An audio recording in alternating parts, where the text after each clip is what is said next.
Bueno, no sé cuántos estuvisteis, la última vez que prediqué hace un mes, empecé a hablar sobre la armadura. Y en aquella ocasión yo mencionaba, pues, simplemente algunas cosas de por qué necesitamos una armadura. No sé cuántos estuvisteis y lo recordáis perfectamente, pero para ayudaros a hacer memoria y a recuperar el hilo de esta serie que me atreví a comenzar, empezábamos diciendo por qué necesitamos una armadura y mencionábamos que necesitamos una armadura porque el combate y la lucha para el cristiano no es algo ocasional, sino que es una constante. Que Pablo, cuando le escribe a Timoteo, le dice: milita la buena milicia. Y militar no era algo de una batalla puntual, sino que era un estilo de vida. Yo recordaba cuando me fui al servicio militar y cómo en aquella época yo me dedicaba exclusivamente a la milicia. Y lo que le dice Pablo a Timoteo es: dedícate exclusivamente a la milicia. La batalla no es una cosa puntual, sino que es un estilo de vida, y por eso nosotros necesitamos una armadura. También vimos quién era nuestro enemigo, el enemigo contra el que combatimos. Y no sé si os acordáis que vimos la parábola del sembrador, y ahí aparecía el enemigo. Pero el enemigo no era solamente ni exclusivamente el diablo, ¿verdad? Decíamos, no siempre es el diablo, nosotros le echamos siempre la culpa de todo, pero decíamos, no es siempre él, ni es solamente él. Además del diablo está el sistema, el mundo, y además del mundo están nuestras propias pasiones. Y estos tres elementos muchas veces se conjugan para tratarnos de hacer caer, de detenernos o de desviarnos del camino del Señor. Vimos por qué necesitábamos una armadura, quién era nuestro enemigo, y finalmente pasamos a ver algunas de nuestras armas y nos centramos en el capítulo 6 de Efesios para ver las piezas de la armadura que en aquella ocasión simplemente detallamos el cinto de la verdad. Y cuando hablamos del cinto de la verdad, vimos como el cinto es el que pega el resto de nuestras armas a nuestro cuerpo. Es el que ciñe, ¿verdad?, la ropa a nuestro cuerpo. Nos hace estar ceñidos con la ropa bien pegada a nuestro cuerpo. Y vimos como creyentes, una de las armas que necesitamos es estar bien pegados a la verdad, que es Cristo. Y cómo ese estar pegados a la verdad, a Cristo, nos permite superar las pruebas que tenemos que ir enfrentando en nuestro día a día. Y ahí fue donde lo dejamos, y hoy quiero continuar desde ahí para ver la segunda pieza de la armadura. Ahí en Efesios 6, versículo 14, dice: estad pues listos para el combate, ceñida con la verdad vuestra cintura y protegido vuestro pecho con la coraza de justicia. Y ahí tenéis una coraza, la coraza del legionario romano. Y el término coraza viene ¿de qué? De corazón. Así que el mismo término nos dice qué hace la coraza. La coraza protege nuestro corazón, envuelve nuestro corazón, y no solo el corazón, sino nuestros órganos vitales, nuestros órganos internos, que al ser heridos pueden causarnos pues la muerte o graves lesiones, ¿verdad? La coraza protege el corazón, los pulmones, protegen el hígado, protegen los intestinos. Así que una de las cosas que hace la coraza es protegernos, proteger nuestro interior, ¿sí? Pero hay una segunda cosa que hace la coraza, y es destacarnos o diferenciarnos. No sé cuántos podéis visualizar al ejército romano y podéis ver cómo sus corazas, a veces de color plata, otras veces de color oro, de color bronce, les destacan, les diferencian, ¿verdad? Y yo no sé cuántos os preguntasteis al ver las batallas, Cómo un soldado, cuando está espadazo va y espadazo viene, puede diferenciar a los enemigos de los amigos. Cómo es capaz en décimas de segundos de decidir a quién le doy y a quién no le doy. ¿Qué es lo que hace que sepa entre cientos de soldados a quién tiene que darle y a quién no? El uniforme, la coraza. La coraza no solo les guarda interiormente y les protege interiormente, la coraza también les destacaba. La coraza hace de uniforme, hace de equipaje, como los jugadores de fútbol, ¿verdad? Que lleva cada equipo un equipaje diferente para saber quién son los amigos y quién son los enemigos. ¿Hablamos de fútbol? No, no vamos a hablar de fútbol. Pero entonces la coraza justamente hace eso, ¿verdad? Nos protege interiormente y nos diferencia exteriormente. Y Pablo dice, vestíos con la coraza de justicia. Pablo dice, vestíos de la justicia que os va a proteger interiormente y os va a destacar exteriormente. La justicia nos protege interiormente y nos diferencia exteriormente. Qué curioso, ¿verdad?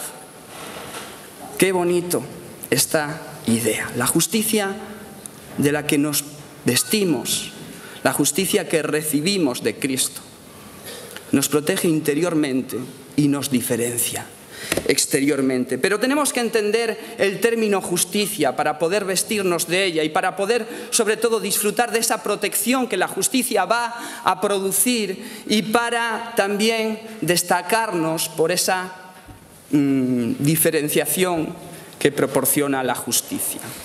Cuando nosotros hablamos hoy en día del término justicia, muchas veces nos referimos, o casi siempre nos referimos, a darle a cada uno lo que se merece, ¿sí?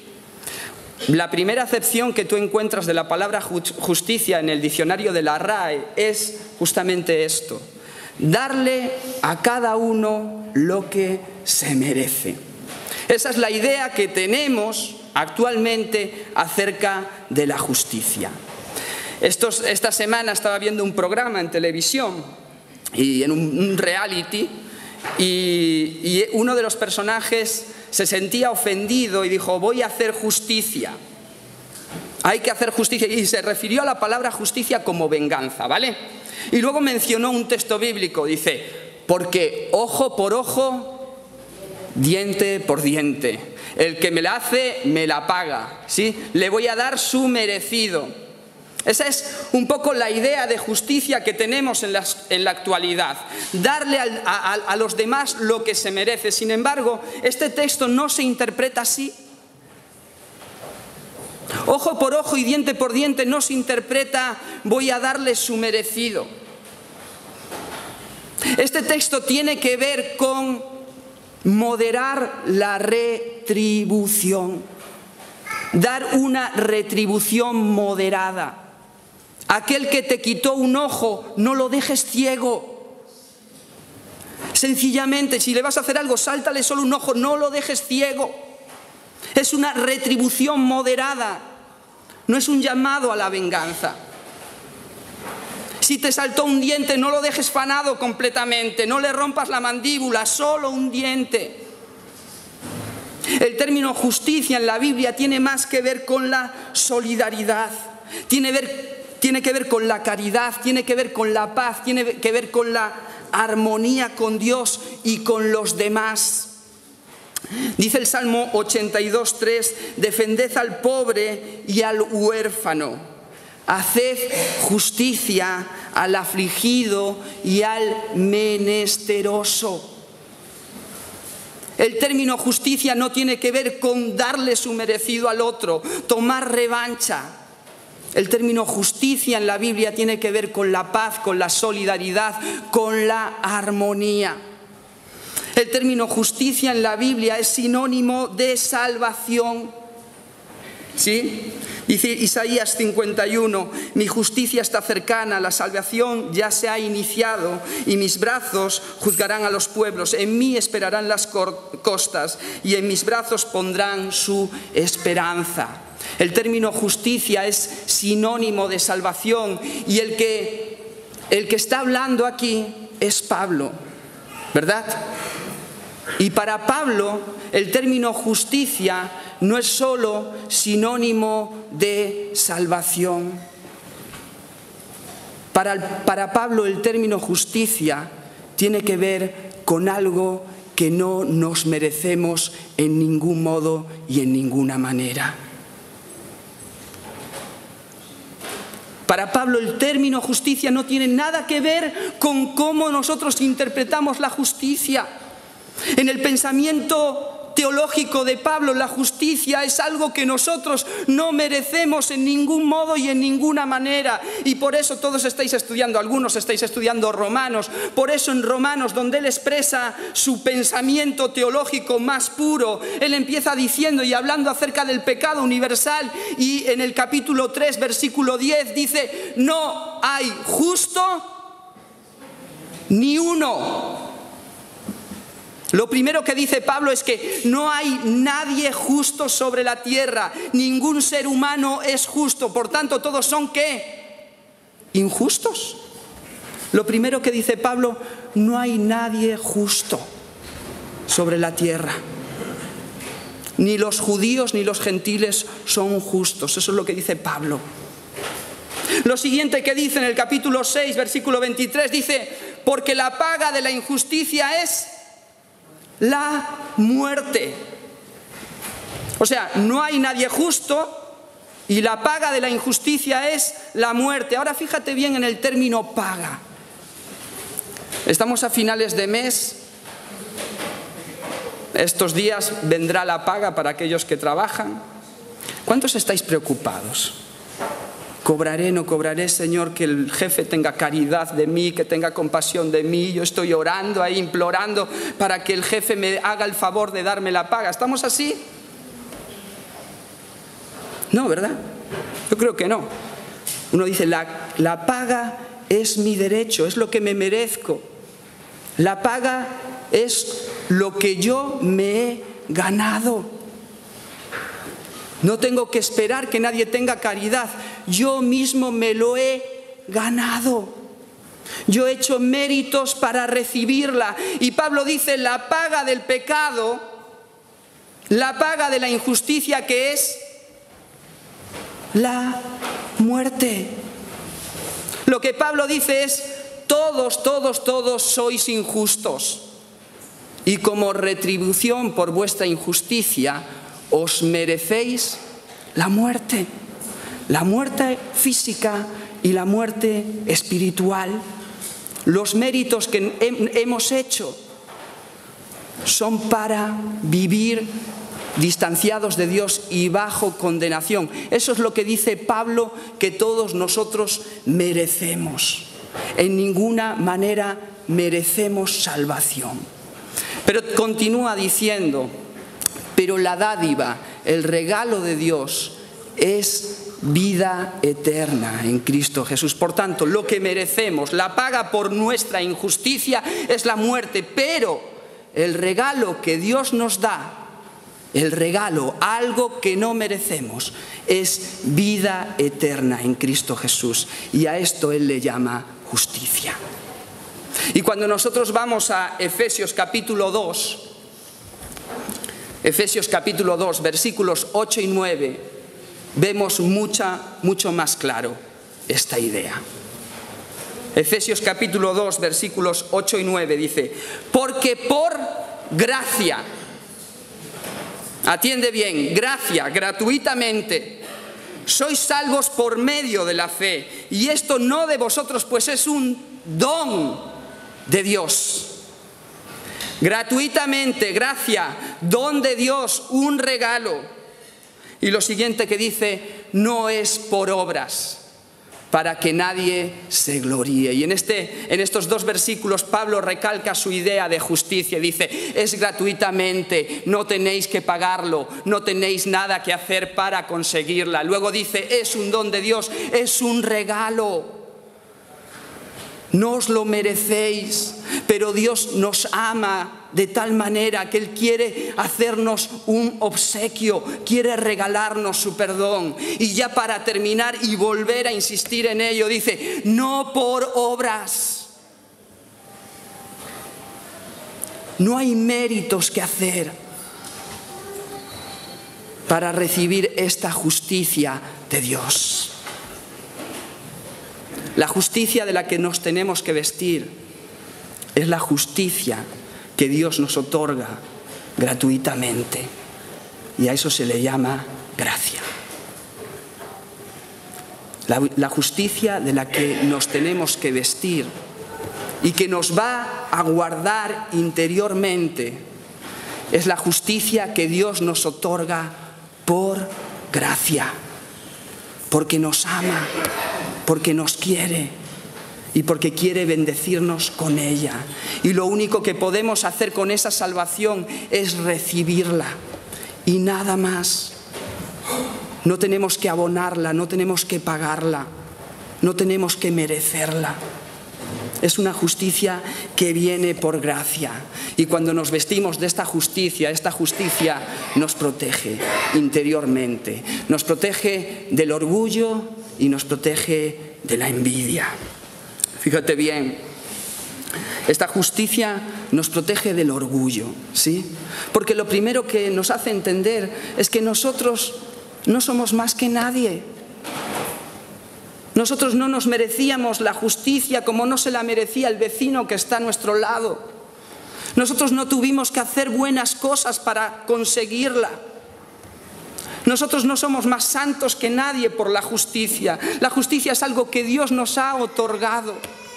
En todo caso, lo que dice la justicia es que todos nosotros éramos pecadores e igual de pecadores los unos que los otros. Muchas veces pensamos, bueno, yo soy justo porque no era tan pecador como aquel que viene del mundo de las drogas y estas cosas. Bueno, yo sí que tengo derecho a ser más justo que él. No. La Biblia dice que todos éramos pecadores e igual de pecadores los unos que los otros. Santiago dice, el que transgrede la ley en un punto, ¿se hace qué? Transgresor de toda ella. Así que no importa si robaste o si mentiste, si transgrediste la ley, eres transgresor de toda la ley. Y lo que hace esta justicia es que entendamos que todos nosotros éramos igual de pecadores. Necesitábamos igualmente el perdón de Dios y ahora somos y estamos igual de justificados. Y esto hace que el orgullo no tenga lugar. C.S. Lewis dice que el orgullo es competitividad. El orgullo nos hace competir los unos con los otros. Cuando uno es orgulloso, lo que quiere es siempre estar por delante de los demás.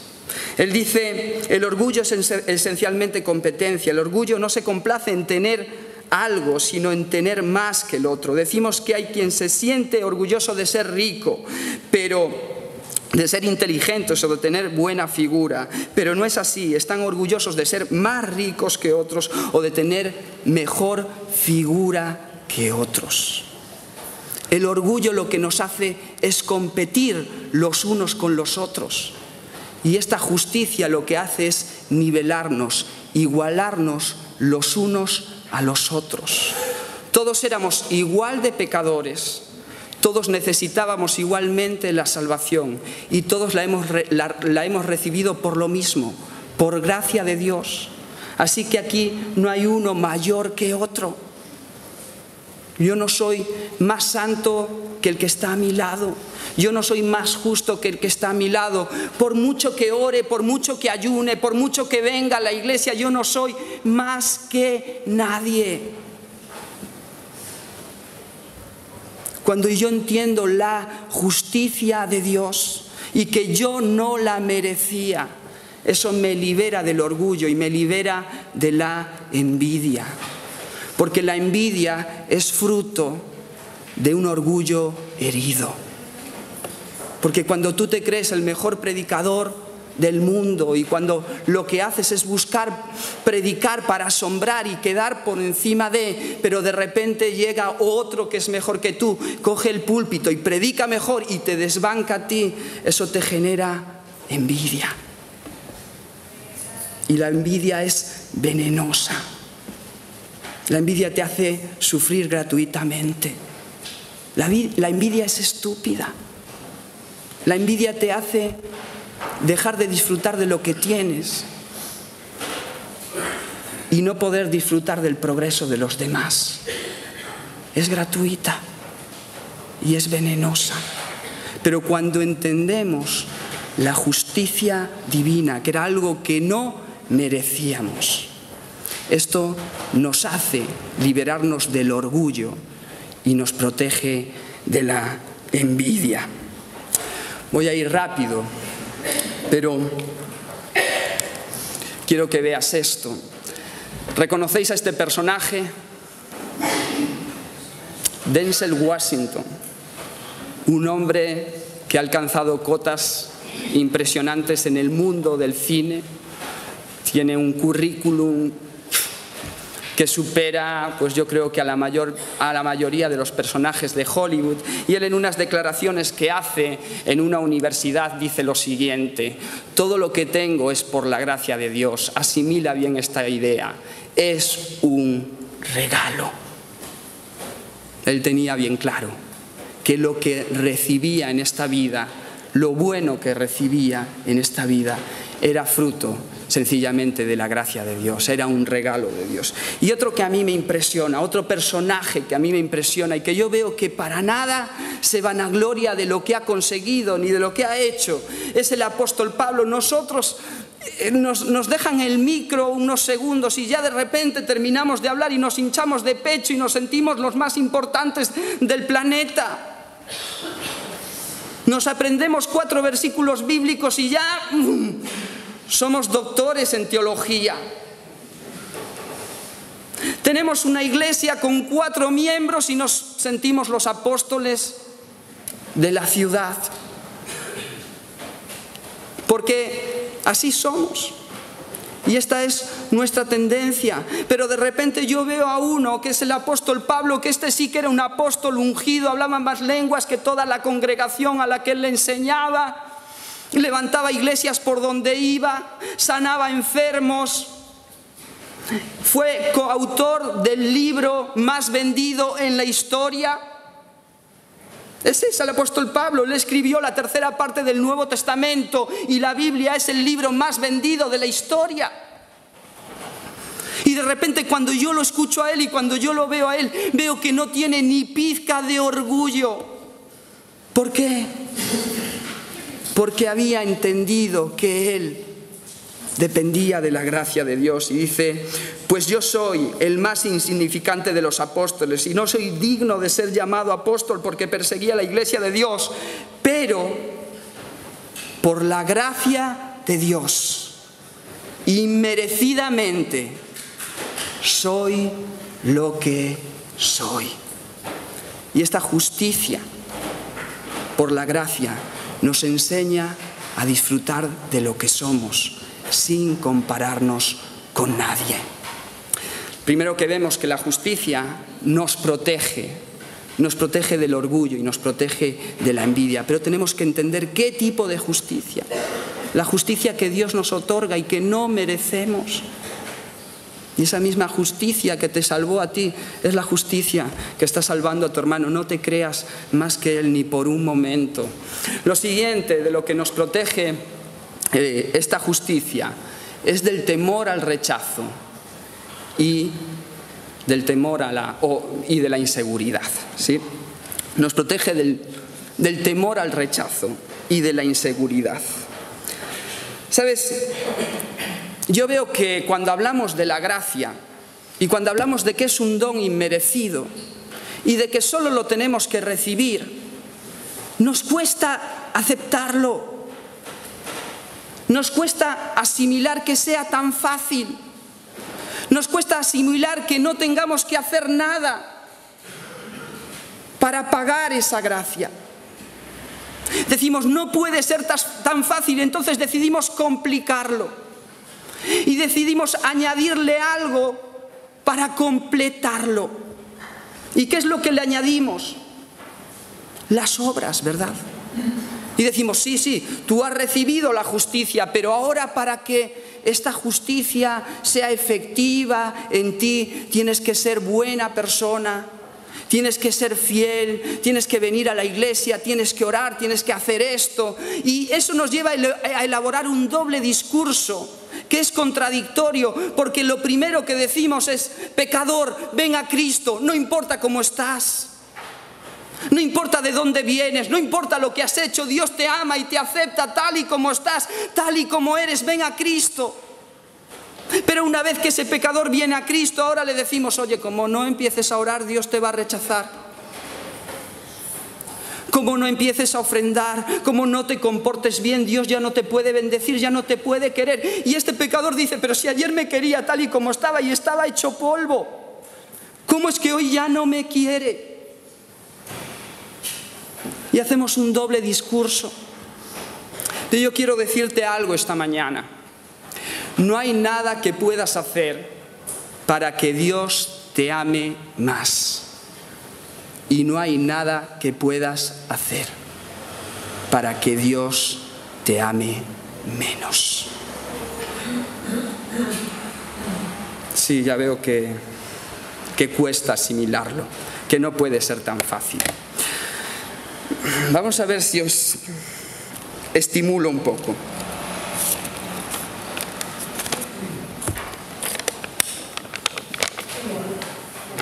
Ahora ya veo sonrisas.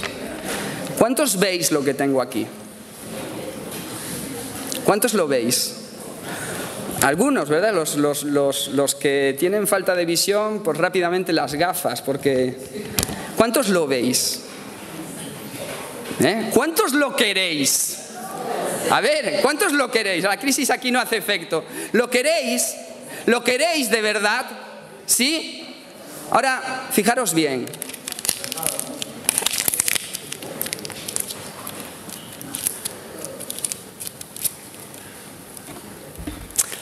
¿Cuántos queréis aún lo que yo tengo en mi mano? ¿Cuántos? A ver. ¿Sí? ¿Seguro? ¿Seguro o ya nos vale? ¿Sí? Pues a ver.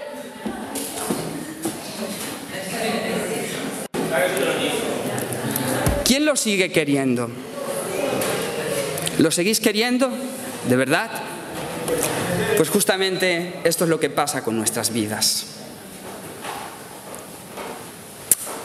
Justamente esto es lo que pasa con nuestras vidas delante de Dios. Nuestras vidas, cuando recibieron la salvación, fueron hechas hijas de Dios.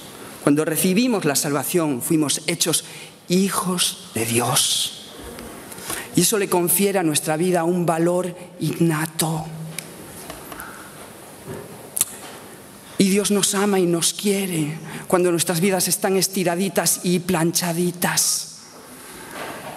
Él abre los brazos y las acepta cuando están así. Pero Dios las ama y las acepta cuando están arrugaditas y cuando están machacaditas. Él las sigue amando y apreciando igual. Y esto es simplemente fruto de la gracia y del amor de Dios. La salvación le confiere a nuestras vidas un valor innato. Y nada de lo que hagamos nos puede devaluar delante de Dios. Nada de lo que hagamos puede hacer que Dios nos ame más. Pero nada de lo que hagamos puede hacer que Dios nos ame menos. ¿Entendéis? Por eso no importa cómo estés. Dios te acepta. No importa lo que hayas hecho. Eres un hijo de Dios. Libérate de la inseguridad. Eres un hijo de Dios. Y Él abre los brazos. Y Él te acepta. Es mi hermana. Y además ella sabe que lo del billete aún está en mis manos y tiene posibilidades. Finalmente, la justicia nos protege del legalismo y de la condenación. Es curiosa esta palabra, legalismo. Me he enfrentado a muchos legalistas en mi vida, yo creo que Samuel nada más. Pero me he enfrentado a algunos y son personajes curiosos, de verdad. Y con algunos he perdido las batallas, con otros he podido ganar. Y recuerdo una ocasión en la que me enfrenté a un legalista. Y este era un hombre con autoridad, porque normalmente los legalistas, no te creas, son personas con cierta autoridad y con cierto peso dentro de las iglesias. Y este era un diácono de una iglesia donde yo servía. Diácono, no sé si es la palabra, diácono o diablócono, no lo sé. Aún estoy tratando de definirlo. Y este hermano, no voy a dar muchos datos, porque no sé si esto se está grabando y no quiero dar muchos datos. Así que no sé si era hermano, hermana, diablócono o diablócona, no lo sé. Pero sé que esta hermana o hermano, evitamos...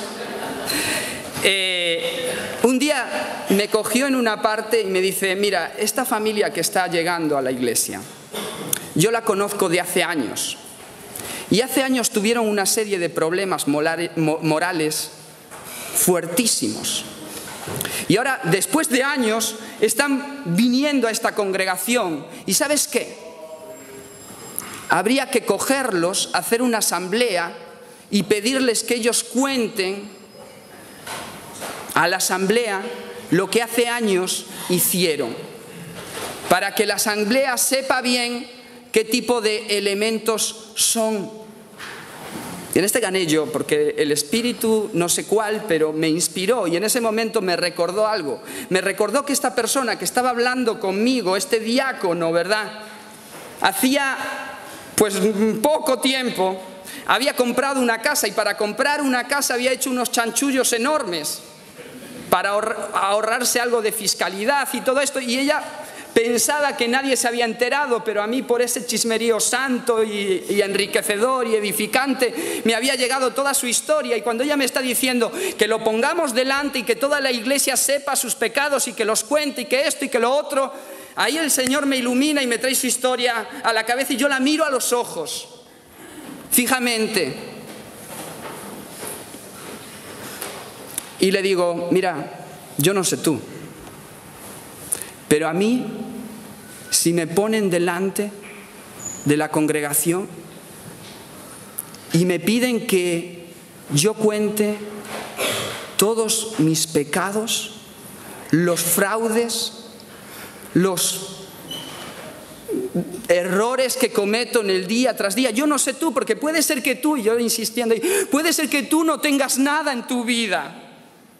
Puede ser que tú nada de nada seas la persona más recta y más tal, pero a mí, si hoy me piden que cuente los pecados que cometí ayer y antes de ayer y hace una semana, se me caería la cara de vergüenza.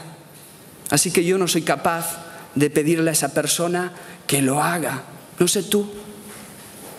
¿Y sabéis qué hizo, verdad? Agachó la cabeza y se fue con el rabo entre las piernas. Y yo me he dado cuenta de algunas cosas que caracterizan a los legalistas, porque ya me he cruzado y me he enfrentado a varias. Lo primero que les caracteriza es que siempre están preocupados de los pecados ajenos.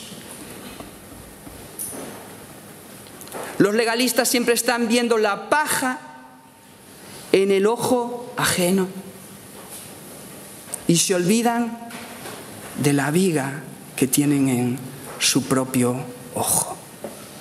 De lo siguiente que me he dado cuenta es que los legalistas lo que buscan siempre es condenar.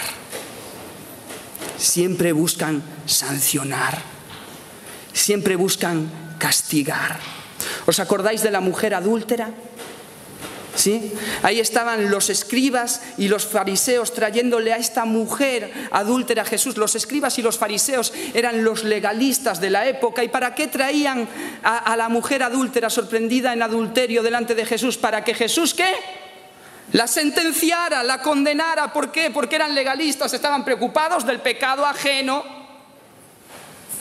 Estaban buscando que Jesús dijese, hay que apedrearla. Y lo siguiente que yo me doy cuenta que hacen los legalistas es estar centrados en lo externo y olvidarse de lo interno. Cuando vienen delante de Jesús aquellos fariseos y escribas con la mujer adúltera, le empiezan a relatar a Jesús la historia de la mujer adúltera y Jesús los está escuchando, ¿verdad? ¿Y Jesús qué está haciendo? ¿Cuántos os acordáis que qué está haciendo Jesús? Está escribiendo en la arena. Y dice que cuando le piden a él una respuesta, Jesús sigue escribiendo en la arena. Y nadie sabe lo que Jesús estaba escribiendo en la arena, pero hay unas hipótesis acerca de esto. Alguien dice que mientras le hablaban a Jesús acerca de la mujer adúltera, Jesús estaba reconociendo lo que había en el interior de todos aquellos fariseos. ¿Por qué? Porque Jesús sabía que eran sepulcros blanqueados, que por fuera se les veía muy bien, pero por dentro estaban podridos, y que posiblemente él en la arena estaba escribiendo cada uno de los pecados que había en cada uno de esos que acusaban a la mujer adúltera, y que él estaba escribiendo allí murmuración, crítica, envidia, injusticia, doble baremo, egoísmo, avaricia. Todo esto podía estar en el interior de aquellos que acusaban a aquella mujer y que buscaban que Jesús la sentenciara.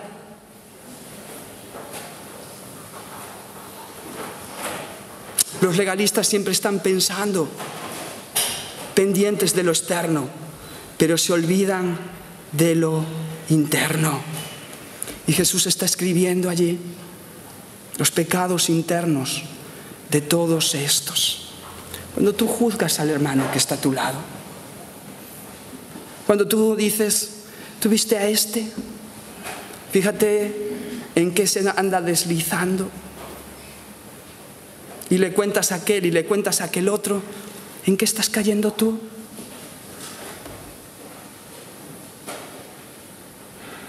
¿Cuántas actitudes legalistas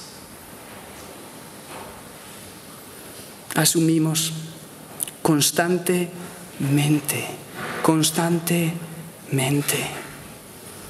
Y cuando ya le insisten a Jesús porque emita una sentencia, Jesús se levanta y dice, el que esté libre de pecado, tire la primera piedra. ¿Y qué hacen todos estos? Agachan la cabeza y se van con el rabo entre las piernas. Y Jesús le dice a la mujer adúltera,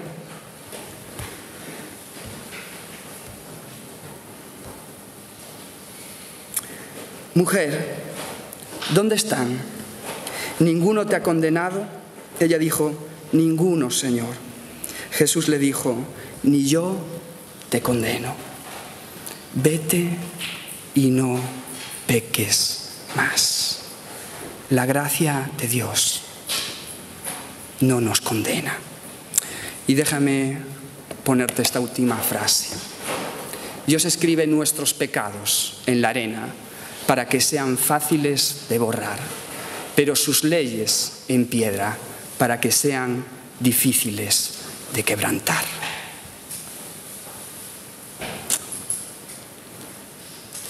Escribe nuestros pecados en la arena para que sean fáciles de borrar, pero sus leyes en piedra para que sean difíciles de quebrantar. Hay un texto que me encanta. Proverbios dice, pues si 7 veces cae, ¿quién? ¿Cae quién? ¿Quién? El justo. ¿Pero quién? ¿Quién es justo? Porque Pablo dice,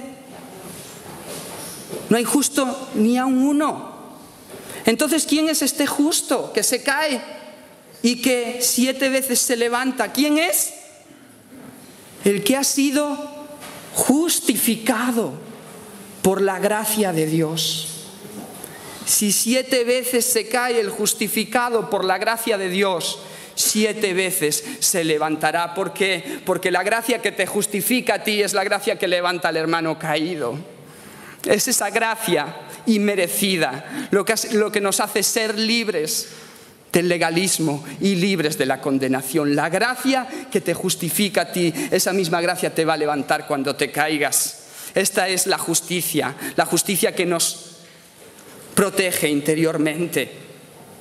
Esta es la justicia de la que tenemos que vestirnos interiormente cada día para estar protegidos. Protegidos del orgullo, de la envidia, protegidos de la inseguridad, del miedo al rechazo, protegidos del legalismo y protegidos de la condenación. Quiero terminar, no sé qué hora voy. Ya me he pasado. Pero sencillamente por matizar algo que cuando uno habla de esto, pues se queda en el ambiente. Cuando hablamos de la gracia, muchas veces la gente se confunde, es arriesgado. Cuando uno habla de estas cosas, la gente piensa, bueno, ¿entonces qué? ¿Se puede pecar? ¿La gracia es licencia para pecar? Cuando uno explica la gracia, muchas veces la gente dice, bueno, pues si entonces es así, yo ya puedo vivir como me da la gana. ¿Será así? Para nada, ¿verdad? Pablo lo dice. Pablo se da cuenta que cuando explica la gracia, dice, bueno, esto puede llevar a la gente a la confusión. Y entonces hace una pregunta, dice, ¿qué pues? Porque hemos sido justificados por la gracia, ¿pecaremos? ¿Perseveraremos en el pecado? Hace esta pregunta porque sabe que puede ser la pregunta que se están haciendo sus lectores. Y rápidamente él responde y dice, en ninguna manera esto justifica el pecar. En ninguna manera esto es licencia para pecar todo lo que tú quieras. ¿Sabes? Si tú crees que la gracia te da licencia para pecar es que no la has entendido. Y si no la has entendido, posiblemente no la has experimentado. Cuando uno entiende y experimenta la gracia, se da cuenta que esa gracia es el amor perfecto e incondicional de Dios para tu vida. Cuando tú experimentas la gracia de Dios, experimentas el amor perfecto e incondicional de Dios para tu vida. Y como respuesta a este amor de Dios, como respuesta a este amor perfecto e incondicional de Dios para tu vida, entonces tú decides renunciar al pecado y vivir en fidelidad y en gratitud a Él. Amén. Me gustaría poder ampliar este pensamiento quizás la próxima vez, pero la gracia de Dios es su método, la forma en la que Él nos seduce, la forma en la que Él seduce nuestro corazón. Y esa seducción nos hace vivir en devoción, en fidelidad y en justicia.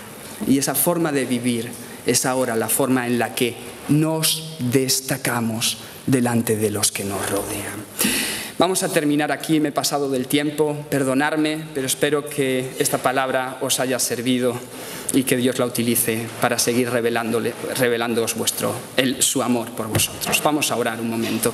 Padre, una vez más queremos en esta mañana darte las gracias por ese amor incondicional que tú expresas hacia nosotros a través de la persona de Jesucristo.